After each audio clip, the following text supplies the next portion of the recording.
I'm turning 36 this month, and if you're in your 20s, I really hope you watch this video because most of my 20s were filled with confusion, anxiety, depression, and a slight addiction to video games, I guess just to try to escape how lost I felt. But over the last 10 years, I built a $1 million net worth, pivoted from a corporate job into entrepreneurship, and gained a level of confidence I never had in my 20s. So these are 36 lessons I wish I knew back then, the kind of stuff that school doesn't teach you. If even a few of these land, you'll walk into your 30s with a level of clarity that most people don't get until way later.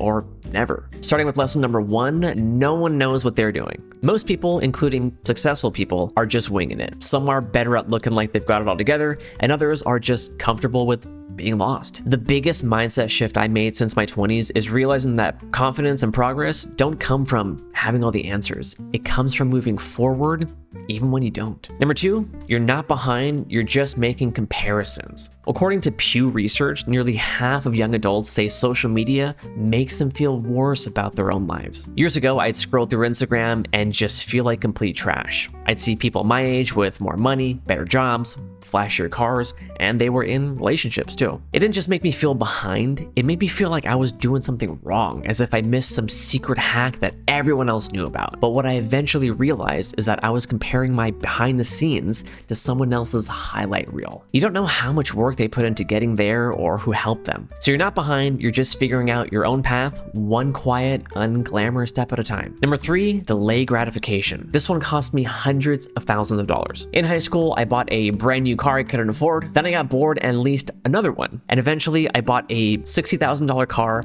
that made 0 cents for my budget. If I could do it all over again, I'd buy a cheap, reliable used car and drive that into the ground. Because if I had invested the money I spent on those cars, I probably could have quit my 9-to-5 job years earlier. The new car smell always fades, but freedom does not. Lesson 4, there are no solutions, only trade-offs. Every decision comes with a cost. This keyboard, for example, is great because it's compact, but there's no number pad as a result. Living in the city is convenient because you don't need a car, but it's more expensive and you have less space. So understand that there is no perfect choice, only the trade-off you're most willing to live with. So stop chasing perfect solutions and start choosing what you're okay sacrificing. Number 5, be comfortable with being uncomfortable. Feeling lost in your 20s or 30s? Completely normal. Seriously, no one talks about this enough, and doom scrolling exacerbates this feeling. I used to think discomfort meant I was doing something wrong. Now I realize it usually means growth, kind of like, growing pains. So if you feel uncomfortable, you're probably in the right place. So keep going and you'll become more comfortable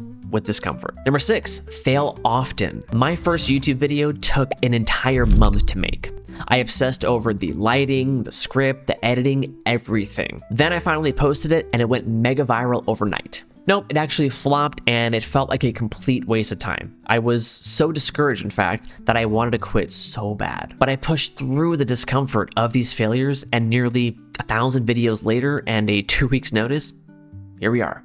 Those early flops weren't failures, they were reps. Failing is the only way to get better. Number 7, good enough is better than perfect. Perfection kept me stuck for years, and even occasionally now. I'd restart the same projects over, I'd overthink everything, telling myself that I needed to do more research, more time, more polish, just like the videos I mentioned. But here's the thing, progress beats perfection every time. So forget trying to be ready and just start, because good enough gets you moving, and perfect, it keeps you frozen. Number 8, time is everything. Recently, a family member had a scary medical diagnosis, and it really forced me to look at my life differently. I'd been working nonstop, grinding, putting my business first, and putting people second. But at the end of the day, what really matters isn't your income, it's how and who you spend your time with. So don't just manage your calendar, you protect that shit like your life depends on it, because it kind of does. Number 9, you can't do everything. There are endless options, especially in your 20s. College majors, side hustles, courses, projects, etc. This can be paralyzing, and what most people do is dabble in all these different things, but never go beyond scratching the surface. And what's worse is you think you're being productive or ambitious, but really, you're setting yourself up to be mediocre at many things or burnout. So pick 1 or 2 things and let the rest go, because clarity comes from subtraction, not addition. Number 10, the power of no. As someone who's a recovering people pleaser, this was a tough lesson to learn. In my early 20s, I couldn't say no. Whether it was extra projects, favors, or events, all in the name of being helpful and ambitious. But every yes to something meaningless was sometimes a no to more important things like my health, energy, focus, and, like we just learned, time. So learning to say no was hard, but saying no without giving justifications was challenging. For example, if someone asks you to hang out and you feel guilty and say, oh, I can't because my wife this or my cat that, instead of just saying, no, I can't, but let's hang out next weekend. Anyway, saying no isn't selfish, it is strategy. Number 11, work hard now or 10 times harder later. I'm not saying hustle culture is the answer, but coasting through your 20s can come back and bite you. You've got energy, flexibility, fewer obligations, and fewer expenses. This is the perfect time to stack skills, build habits, and gain momentum. If you delay the hard work now, you'll just have to work that much harder later when life is more complex. Now, I'm not saying don't have fun. I'm saying don't neglect the important stuff because your 20s are the launch pad. Don't waste the fuel. Number 12, start a business, but only if the time is right. If you're in school or building yourself up in other ways, focus on that. But once your career is rolling, consider starting a small business on the side. You don't need to launch a startup or go viral either. Even if it fails, you'll gain experience that no classroom or corporate training program will provide. Starting a business taught me to solve problems, create value, and think like an owner, not just an employee. More importantly, it allowed me to quit my 9-to-5 job. Lesson 13, experiences over stuff. According to research from Cornell University and books like The Psychology of Money, people consistently report more happiness from experiences than possessions. The new phone gets old in months, but that weekend trip with friends, that concert, that's what you'll remember. So buy stories, not stuff. Number 14, money is a tool, not a trophy. If you're a gamer like me, you know how tempting it is to try and unlock all the achievements in the game. There was a time when I thought money meant success, a certain salary, car, lifestyle, and when I hit those numbers, it was exciting for like, I don't know, maybe a month.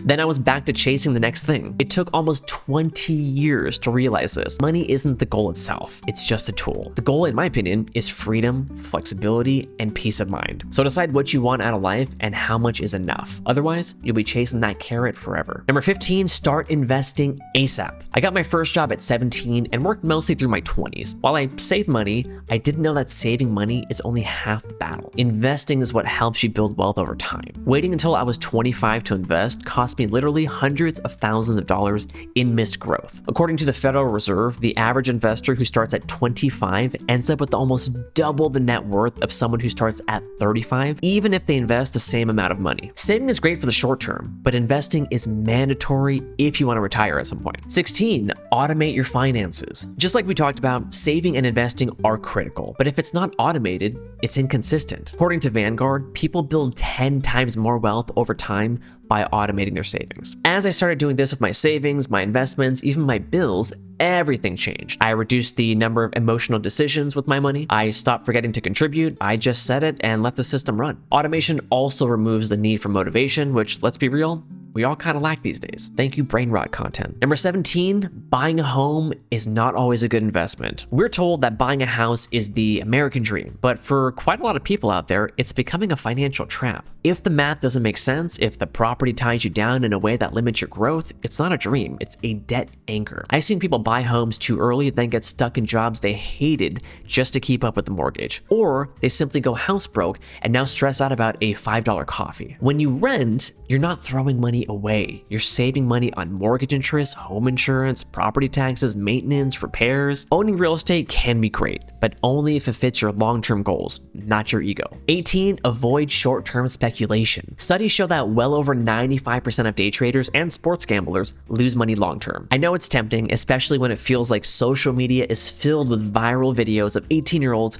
making tens of thousands per month. Short-term speculation feels exciting because our brains are wired for it, but not only is it risky, we're building bad habits in the process. So if it sounds like a shortcut, it's probably a trap. Boring, long-term investing wins over time. 19, stop looking rich and start acting rich. At one point, I had the car, the clothes, and the lifestyle, but my net worth was negative. The people I know who are actually wealthy, they drive used cars, they wear simple clothes, they make boring investments regularly and quietly. TLDR, looking rich is expensive, but being rich is often invisible. Lesson 20, live at home for as long as possible. If you have a good relationship with your family and a safe, stable home environment, don't rush to move out. Living at home in your 20s isn't a failure, it's a financial advantage. Every dollar you don't spend on rent is a dollar you can use to invest, build skills, or launch something of your own. So buy freedom first, then independence, not the other way around. 21, negotiate. Whether it's a job offer, freelance gig,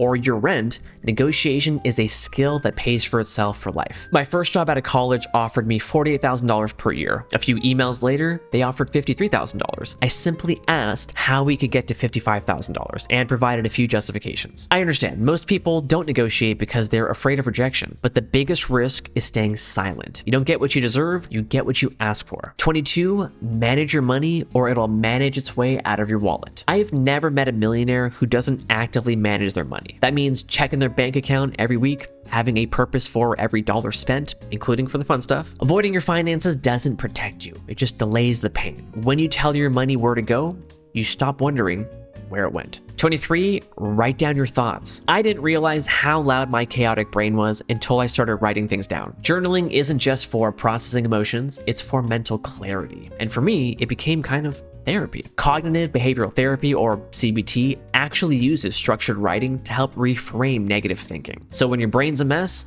put it on paper. 24, lower your expectations. This one sounds negative, but it's not. It's about releasing unrealistic pressure. So much frustration in your 20s comes from expecting life to be more exciting, more certain, more rewarding right now. But most good things take time to build, and most early wins are small, boring, and inconsistent. So lowering your expectations isn't giving up, it's getting honest about the process. 25, you don't always have to have an opinion. Hot takes are fun until you realize they drain your energy. Not every headline needs your input, not every debate needs your voice. It's okay to say, I don't know, I don't care enough about that to comment. It's okay to just move on. Your attention is limited and expensive, so spend it where it actually matters. 26, no one is going to save you. This one hit hard. For a long time, I kept hoping someone would show up, a mentor, a partner, a job offer, and give me the breakthrough I needed. And eventually, I realized I was the only one coming. You can have support, you can have guidance, but at the end of the day, your life is on you. And that's scary, but it's also freeing. Lesson 27, you'll never make everyone happy. I can't tell you how many times I attempted to do this, especially when it came to content. The reality is, no matter how much you achieve, how kind you are, or how much you care, someone will still criticize you. Let them. Your job isn't to be liked by everyone, it's to be proud of who you're becoming. 28, no one cares about you, and that's a good thing. This one's quite liberating once you fully understand it. Most people are too busy thinking about themselves to spend time judging you. The mistake you made last week, they probably forgot about it by now. The awkward thing you said, they were too worried about their own awkwardness to notice. Once you stop living for other people's opinions, you can finally start living for your own values. Number 29, do not stop learning. Just because you're finished with school does not mean you're done learning, especially with how fast technology is progressing, specifically with AI. When I left my 9-to-5 to go full-time as a content creator, it wasn't all luck. It was because I made learning a habit. Every week, I blocked out time to teach myself new skills: video editing, scripting, marketing, and writing. No one told me to do it, and no one held my hand. So don't wait until it's too late. Learn something new and keep learning. Number 30, learn how to communicate. If you want to stand out, learn to communicate clearly. Not in just conversations, but in writing, emails, and messages. It's not just a soft skill. It's a career skill, a relationship skill, a leadership skill. The people who rise fastest aren't always the smartest. They're the ones who know how to explain ideas and build trust. Speak simply, write clearly, listen fully. It pays off in every part of life. Lesson 31, read. I dreaded reading growing up because my dad constantly pushed me to. But now that I'm older, I realize that reading is a cheat code. It gives you direct access to the thoughts and strategies of the smartest people in the world for free through your public library. And unlike social media, books are designed to go deep, to teach you something, to shift and expand your thinking. So please make reading a habit, even if it's only 10 pages a day. 32, systems over motivation. Do you ever wake up in the morning and feel unmotivated to do chores or go to the gym? It's because motivation is overrated, inconsistent, and unreliable. Systems are what carry you. So set up your environment to make the right choice easier, plan your workouts, automate your finances, schedule your learning. Discipline doesn't start with willpower, it starts with design. I highly recommend a book called Atomic Habits by James Clear if you want a deep dive on this. 33, bias for action. A common trait among successful people is that they spend more time taking action than they do pondering. You don't need to watch another YouTube tutorial or read another book. You need to take the first step, then learn and adjust along the way. Because sure, you can read 100 books, but you can also still be stuck in the same place. Or you can try something today and learn 10 times faster. In other words, information is useless without action. So if you feel paralyzed, that's a clear sign you need to take action. 34, build relationships. The most valuable things in my life, opportunities, partnerships, mindset shifts, came from people I surrounded myself with. Make time for genuine connection, reach out, follow up, stay in touch. You never know which conversation will literally change your life. 35, getting rich quickly only ensures you stay poor. Every day, people waste time, energy, and their entire net worth chasing the dream of getting rich quick. They jump into day trading, meme stocks, crypto pumps, or over-leveraged business schemes, thinking they've found a shortcut. But if getting rich quickly actually worked, everyone would be rich already. Now here's the truth. Whether it's investing or starting a business, building real wealth takes time. It's slow, it's boring, and potentially painful. The people who win aren't chasing hype. They're quietly compounding. So the faster you try to skip the work, the longer it'll take to actually get ahead. And number 36, surround yourself with people who have similar goals. Environment is everything. You can be the most motivated person in the world, but if you're surrounded by people who are negative, distracted, or directionless, it's gonna drag you down. I didn't start making real progress until my late 20s when I intentionally started connecting with people who were also building something. People who were hungry, focused, curious. It shifted my energy, my mindset, and my results. So choose your circle with intention. You don't have to follow all of these lessons, but even applying a few can help you build tremendous wealth and save you years of frustration. If this was helpful, like, subscribe, and learn how to start investing with this video.